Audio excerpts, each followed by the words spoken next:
আমাদের সমাজে বিভিন্ন ধরনের অপরাধ হচ্ছে, তার ভিতর অন্যতম একটা হচ্ছে পরকীয়া, জিনা ব্যবস্থা। স্বামীদের উদাসীনতা বা স্ত্রীদের উদাসীনতার কারণে সংসার জীবনে এই ধরনের সমস্যাগুলো হয়।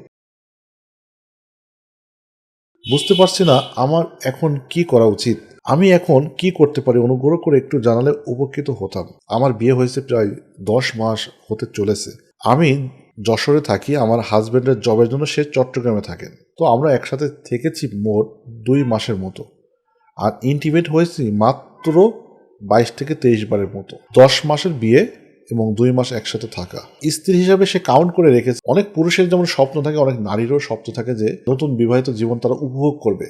বিশেষ করে যে সমস্ত নারী পুরুষেরা কনজারভেটিভ হয়, কখনো বিয়ের আগে পরে কোনো নারী পুরুষের সাথে মিলন করে নাই, তারা স্বামী স্ত্রীর প্রতি তারা বেশি অ্যাডিক্টেড বা আসক্তি প্রকাশ করে থাকে। তেমনই এখানে একটা ঘটনা ঘটছে। কিন্তু আমি পাশে থাকলেও আমার হাজবেন্ডের কোনো ধরনের উত্তেজনা আসে না, আসলেও সেটা খুব কম আসে। সে ফোন চালাই বা অন্য কিছু করে সে ঘুমিয়ে পড়ে। আর বর্তমানে কিন্তু আমরা এই ধরনের সমস্যাটা একটু বেশি দেখছি যে স্বামী স্ত্রীদের মধ্যে এই ফোন বা ইন্টারনেট বা বিভিন্ন ব্লগিং এই সমস্ত জিনিসগুলো এসে তাদের দাম্পত্য জীবনটা অনেক সময় দূরত্ব বেড়ে যাচ্ছে। কিন্তু আমার এক্সাইটমেন্ট বেশি থাকে। বিয়ের প্রথম দিকেও সে 1 থেকে 2 দিন পর পর বা 2 থেকে 3 দিন পর পর ইন্টিমেট হতো। আমি বলতো এখন ক্লান্ত, আজকে অনেক ব্যস্ত। মনে হতো পুরুষ হিসেবে তার ইচ্ছাটা অনেক কম, আর তার ইন করার আগেই 2 থেকে 3 মিনিটের মধ্যে সেটা নরম হয়ে যেত। এতদিন ভালো করে কখনো ভিতরে প্রবেশ করাতে পারে নাই, আমি স্যাটিসফাই হতেও পারি নাই। আর সে আমার দোষ দেয় যে আমার জরায়ু ছোট, তাই ভিতরে প্রবেশ করে না। তার ফিগার দেখে তার নাকি ভিতরে উত্তেজনা বা ফিলিংস আসে না। আমার এইগুলো শুনতে খারাপ লাগে, আর আমাকে বিভিন্ন স্টেপ নিতে বলে ইত্যাদি। স্যার, এই টাইপের কোনো ক্রিম বা মেডিসিন নেওয়া ঠিক হবে কি না, যেগুলো নিলে তার ফিগারটা ভালো হবে বা জরায়ুটা ঠিক হবে ইত্যাদি।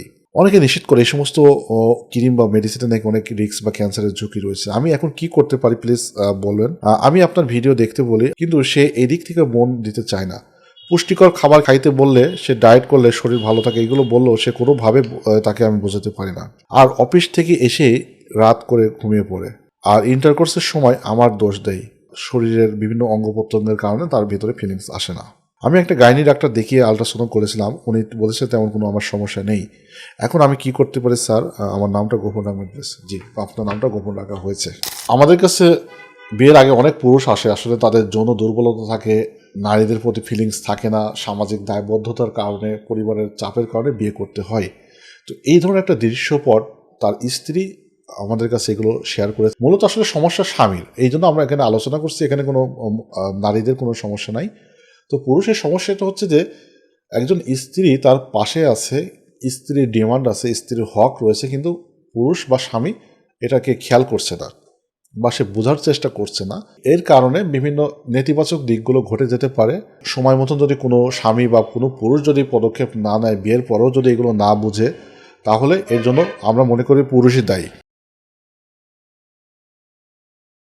বর্তমানে প্রত্যেকটা সমস্যারই চিকিৎসা রয়েছে। এখানে উল্লেখযোগ্য বিষয়টা হচ্ছে যে স্ত্রীর ডিমান্ডটা একটু যেভাবে চাচ্ছে সেভাবে পুরুষ এটা রেসপন্স করছে না। এই জন্য তার দুইটা সমস্যা বেশি উল্লেখযোগ্য। তার এক্সাইটমেন্টটা যথেষ্ট না এবং তার প্রিম্যাচুর ইজাকুলেশন হচ্ছে।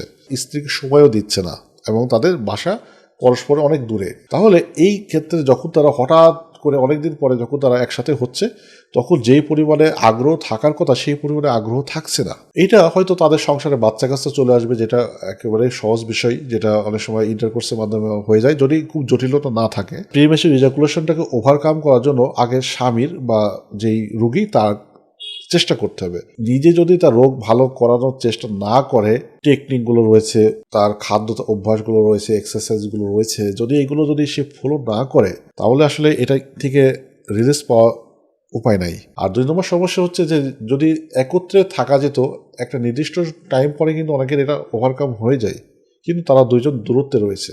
হঠাৎ করে মিলন করলে প্রিম্যাচুর ইজাকুলেশন হওয়াটা স্বাভাবিক। হাজব্যান্ড যদি চায় সে ভালো হতে, স্ত্রীকে সময় দিতে, কোঅপারেট করতে, তাহলে মেডিকেশনও নেওয়া যেতে পারে।